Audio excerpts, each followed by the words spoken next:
বাড়ি ও তুমি কিসের করো জমিদারি, সঙ্গে তোমার কেউ যাবে না পুরুষ কিংবা নারী। বটবৃক্ষে কুল সমল কে দিল রে লতার গাছে কদু,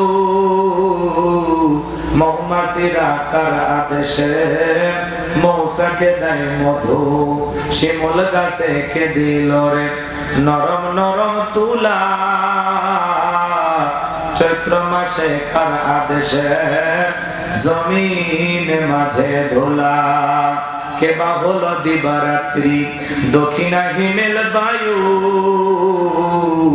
কোথা থেকে পেলি রে তুই তোর জীবনের আয়ু।